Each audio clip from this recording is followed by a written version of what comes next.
কোনোভাবেই পতন থামছে না পুঁজিবাজারে। চলতি সপ্তাহে ৫ কার্যদিবসে ডিএসইর প্রধান সূচক ৯১ পয়েন্ট কমেছে। এ সময় বিনিয়োগকারীরা বাজার মূলধন হারিয়েছে ১১,০০০ কোটি টাকা। অন্যদিকে চট্টগ্রাম শেয়ার বাজারে সার্বিক সূচক কমেছে ৬০ পয়েন্টের বেশি। বৃহস্পতিবার লেনদেনের শুরুতে ইতিবাচক ঢাকা স্টক এক্সচেঞ্জের সূচক। প্রথম ১০ মিনিটেই প্রধান সূচক বাড়ে ১৩ পয়েন্ট। এরপর শুরু হয় সূচকের পতন। দিন শেষে ডিএসইএক্স সূচক কমেছে ১৯.০৬ পয়েন্ট, অবস্থান করছে ৫,১০৫ পয়েন্টে। আর এক সপ্তাহে সূচক হারিয়েছে ৯১ পয়েন্ট। সূচক কমলেও ডিএসইতে আজ কিছুটা বেড়েছে লেনদেন। মোট লেনদেন হয়েছে ৩৫১ কোটি ৫৯ লাখ টাকার শেয়ার। আগের দিনের চেয়ে লেনদেন বেড়েছে ৪৭ কোটি ৩৬ লাখ টাকা। হাত বদলে অংশ নিয়ে ৩৯৪টি কোম্পানি ও মিউচুয়াল ফান্ডের মধ্যে দর কমেছে প্রায় ৫০ প্রতিষ্ঠানের শেয়ারের। এর মধ্যে দর বেড়েছে ১০৫টি, কমেছে ১৯৮টির, অপরিবর্তিত রয়েছে ৯১টি প্রতিষ্ঠানের শেয়ারের দর। সবচেয়ে বেশি লেনদেন হওয়া প্রতিষ্ঠানের তালিকায় প্রথম ওরিয়ন ইনফিউশন, দ্বিতীয় সাইহাম কটন, তৃতীয় অবস্থানে লাভেলো। শতাংশের দিক থেকে দরবৃদ্ধি তালিকায় প্রথম অ্যাসোসিয়েটেড অক্সিজেন, আগের দিনের চেয়ে দাম বেড়েছে ১ টাকা ৩০ পয়সা। দ্বিতীয় ওরিয়ন ইনফিউশন, তৃতীয় অবস্থানে আমরা টেকনোলজি। অন্যদিকে চট্টগ্রাম স্টক এক্সচেঞ্জে সার্বিক সূচক কমেছে ৬০.৪৪ পয়েন্ট। লেনদেন ৪,২৭,০০,০০০ টাকার শেয়ার। ইফাতারা, independent news. ব্যাংক, রাজস্ব বোর্ড সহ নানা খাতের সমন্বয়ের অভাবে ভোগান্তিতে ব্যবসায়ীরা। এদিকে আমদানি রপ্তানির সঠিক তথ্য না পাওয়ায় বিপাকে ব্যাংকাররা। রাজধানীর মিরপুরে বিআইবিএম আয়োজিত সেমিনারে এসব কথা উঠে এসেছে। এ সময় প্রযুক্তির ব্যবহার বাড়লে ব্যবসার ব্যয় ৬০% বেশি কমানো সম্ভব বলেন বিশ্লেষকরা। জুলাই আগস্টের রাজনৈতিক অস্থিরতার কারণে আমদানি কমলেও অক্টোবর-নভেম্বরে বাড়তে শুরু করে। তবে বৈদেশিক বাণিজ্যে নানা প্রতিবন্ধকতায় পড়তে হচ্ছে দেশীয় উদ্যোক্তাদের।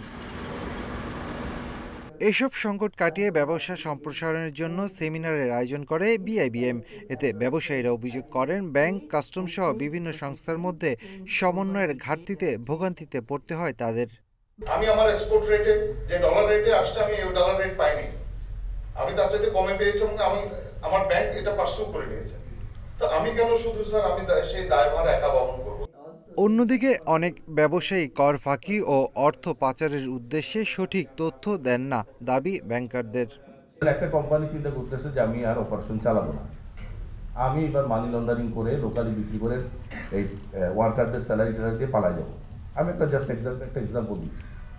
সেও কিন্তু একটা কম দামে একটা কন্ট্রাক্ট নিয়ে নিল, বড় কন্ট্রাক্ট। ব্যবসা ক্ষেত্রে অতিরিক্ত ব্যয় কমাতে প্রযুক্তি দক্ষতা বাড়ানোর ওপর জোর দেন আলোচকরা।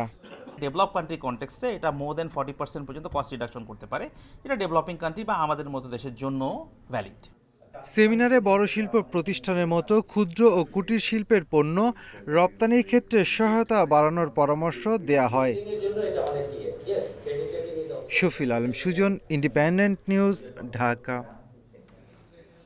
জাহাজ পুনঃপ্রক্রিয়াজাতকরণ প্রতিষ্ঠানের মূলধনী যন্ত্রপাতি আমদানির ক্ষেত্রে আমদানি পর্যায়ে আরোপিত মূল্য সংযোজন কর অব্যাহতি দেওয়া হয়েছে। বুধবার জাতীয় রাজস্ব বোর্ড এনবিআর এর এক আদেশে কথা জানানো হয়েছে।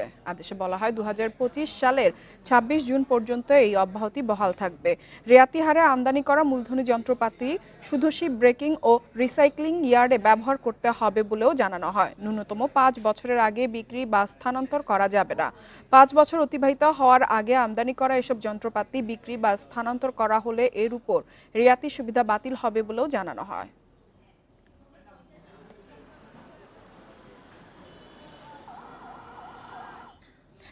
ডিম ও মুরগির বাজারে স্থিতিশীলতা আনতে আলাদা পোল্ট্রি বোর্ড গঠনের দাবি জানিয়েছেন খাত সংশ্লিষ্টরা। বৃহস্পতিবার রাজধানীর ফার্মগেটে এক সেমিনারে একথা বলেন তারা। এ সময় তারা বলেন, পোল্ট্রি শিল্পে সঠিক তথ্যের অভাব রয়েছে।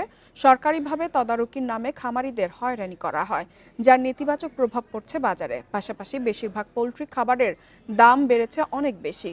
এতে ব্যবসা টিকিয়ে রাখা কষ্টকর হয়ে পড়ছে। এমন পরিস্থিতি থেকে উন্নয়নে পোল্ট্রি বোর্ড গঠন করা জরুরি হয়ে পড়েছে। বোর্ড গঠনের জন্য প্রাণী সম্পদ অধিদপ্তর কাজ করছে বলেও জানায় সংস্থাটির কর্মকর্তারা।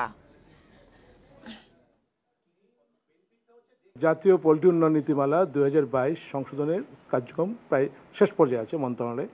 সেখানে অনেকগুলি সুপারিশ আছে, তার মধ্যে জাতীয় পোল্ট্রি বোর্ডের বিষয়টাও আছে এবং অন্যান্য বিষয়গুলি যদি নীতিমালাটা বাস্তবায়িত হয় অনুমোদিত হয়, তাহলে বিষয়টা অনেক দূর সমাধান হতে পারে। ইউক্রেন থেকে আমদানি করা গম দেশে এসে পৌঁছেছে। বৃহস্পতিবার সকালে 52,500 টন গম নিয়ে এমভি এনজয় প্রসপারিটি চট্টগ্রাম বন্দরের বহির্নোঙর কুতুবদিয়ায় পৌঁছেছে। খাদ্য মন্ত্রণালয় এক বিজ্ঞপ্তিতে এই তথ্য জানিয়েছে। অন্তর্বর্তী সরকারের সময়ে বিদেশ থেকে আমদানি করা খাদ্যশস্যের প্রথম চালান এটি। বিজ্ঞপ্তিতে বলা হয়েছে, উন্মুক্ত দরপত্রের চুক্তির আওতায় ইউক্রেন থেকে গম আমদানি করা হয়েছে। গমের নমুনা সংগ্রহ করে পরীক্ষা শেষে দ্রুত তা খালাসের কাজ শুরু হবে। 31,500 টন গম চট্টগ্রাম বন্দরে খালাস করা হবে বলে জানানো হয়েছে বিজ্ঞপ্তিতে। বাকি 21,000 টন গম খালাস করা হবে মোংলা বন্দরে। আরও জানানো হয়েছে, চট্টগ্রাম বন্দরে গম খালাস করতে সময় লাগতে পারে 10 দিন।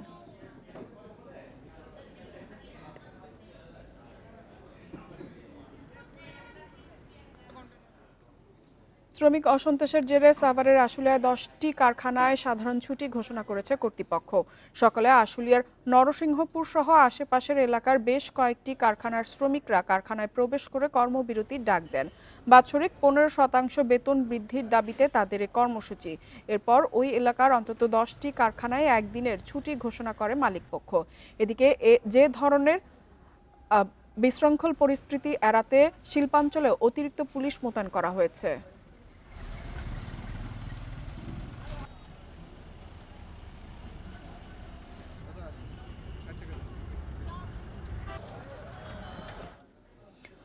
উচ্চ শুল্ক, ডলার সংকট ও ব্যাংকিং খাতে অস্থিরতায় বিদেশি ফল আমদানি কমেছে। এই পরিস্থিতিতে রোজায় চাহিদা বাড়লে সরবরাহের ঘাটতি দেখা দিতে পারে। দাম নিয়ন্ত্রণে রাখতে দ্রুত ব্যবস্থা নেওয়ার তাগিদ দিয়েছেন আমদানিকারকরা। তবে কর্তৃপক্ষ বলছে, রোজার আগে এখনো যথেষ্ট সময় রয়েছে। চট্টগ্রাম বন্দরের তথ্য অনুযায়ী গত অর্থ বছরের তুলনায় বিদেশি ফল আমদানি হয়েছে অর্ধেকেরও কম। আপেল, কমলা, আঙ্গুর ও নাশপাতির কোনোটি আমদানি হয়েছে 10%, কোনোটি এসেছে 48%। সামনে রোজা আসছে, তবুও আমদানিকারকদের তোড়জোড় বাড়েনি। ব্যবসায়ীরা বলছেন, গত 2 বছরে ফল আমদানিতে শুল্ক প্রায় দ্বিগুণ হয়েছে। কিছু ফলের দামের চেয়েও শুল্ক বেশি। এছাড়া এলসি খোলা ও ডলার সংকটও রয়েছে। এক কন্টেনার আপেল মালটার মধ্যে 23 লাখ আপ, যেটা আগে আমরা দিতাম দেখি আপনার 15 লক্ষ, 16 লক্ষ টাকা, 12 লক্ষ টাকা, এটা ডবল হয়ে গেছে। বাংলাদেশ ব্যাংক কর্তৃক একটি সিদ্ধান্ত গ্রহণ করা হয়েছে, যারা আমদানিকারক আছেন তাদেরকে 3 মাসের ক্রেডিটে আমদানি করার একটি সুযোগ দিয়েছেন। সেই সুযোগটি যদি আমদানিকারকরা গ্রহণ করতে পারেন, তাহলে আমার মনে হয় যে পণ্য আমদানি করা সহজ হবে। তবে ফল নিয়ে এখনই চিন্তার কিছু নেই বলে দাবি কর্তৃপক্ষের। আমদানি শুরু না হলেও যথেষ্ট অনুমতিপত্র দেওয়া হয়েছে। আমদানি অনুমতিপত্র আমাদের যে পরিমাণ দেওয়া আছে, সুতরাং কোনো বিষয়ে আমাদের ব্যতিক্রম হবে না। রমজান মাসে উপলক্ষে অথবা তার আগে সমস্ত ফল যত আমদানি দেওয়া আছে, সে অনুসারে নিয়মিতই সেগুলি আমদানিকারকরা আমদানি করতেছে। সবচেয়ে বেশি ফল আসে ভারত, পাকিস্তান, চীন ও অস্ট্রেলিয়া থেকে। এর বাইরে মধ্যপ্রাচ্যের বিভিন্ন দেশ থেকেও আসে বিপুল পরিমাণ ফল। অনুপম শীল, ইন্ডিপেন্ডেন্ট নিউজ, চট্টগ্রাম।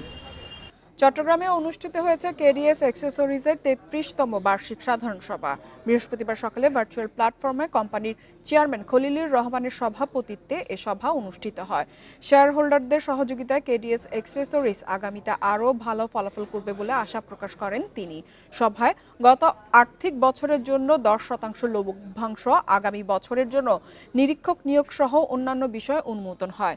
সভা শেষে কোম্পানির সিইও দেবাশিস দাসপাল সকল অংশগ্রহণকারীদের কোম্পানির ভবিষ্যৎ পরিকল্পনা নিয়ে কথা বলেন।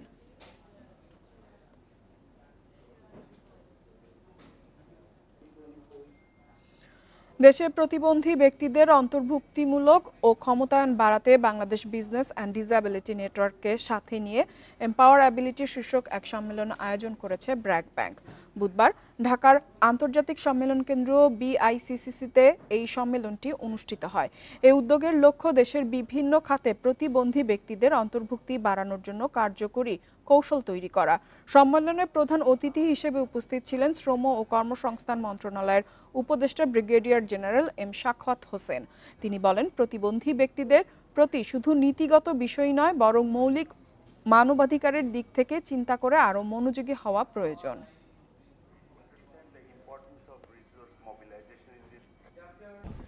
বিভ্রাটের পর স্বাভাবিক হলো হোয়াটসঅ্যাপ, ইনস্টাগ্রাম। বুধবার বিশ্বজুড়ে ফেসবুক, ইনস্টাগ্রাম, হোয়াটসঅ্যাপ ও থ্রেডসের মতো অ্যাপগুলোয় প্রবেশের ক্ষেত্রে সমস্যার মুখে পড়েন গ্রাহকরা।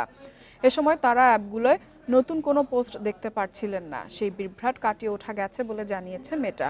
সামাজিক যোগাযোগ মাধ্যম এক্সে দেয়া বিবৃতিতে বিভ্রাটের কারণে যারা ক্ষতিগ্রস্ত হয়েছেন তাদের কাছে ক্ষমা প্রার্থনা করা হয়। একই বিবৃতি দিয়েছে হোয়াটসঅ্যাপ ও ইনস্টাগ্রাম কর্তৃপক্ষ। বুধবার সন্ধ্যায় 22,000-এর বেশি মানুষ ফেসবুক ও 18,000-এর বেশি মানুষ হোয়াটসঅ্যাপ ব্যবহারে সমস্যায় পড়ার কথা জানিয়েছেন। এর আগে গত মার্চ মাসেও এমন বিভ্রাট দেখা দিয়েছিল মেটার ফেসবুক, ইনস্টাগ্রাম ও থ্রেডের মতন অ্যাপগুলোয়।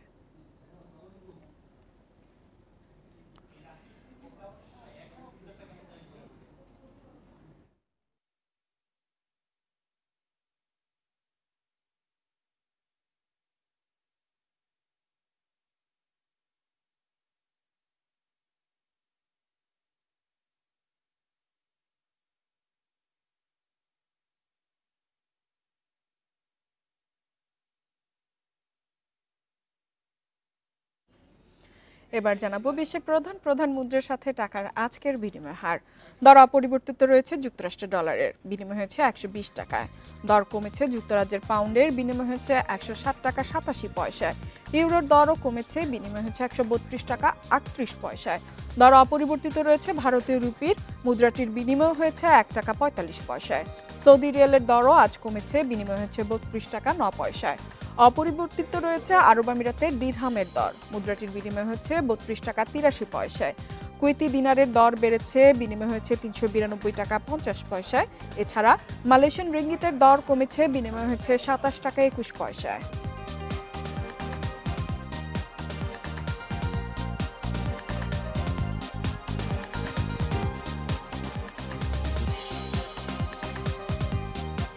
আর এই ছিল অর্থনীতি স্বাধীনের আজকের আয়োজন। আমন্ত্রণ আমাদের পরবর্তী সংবাদে।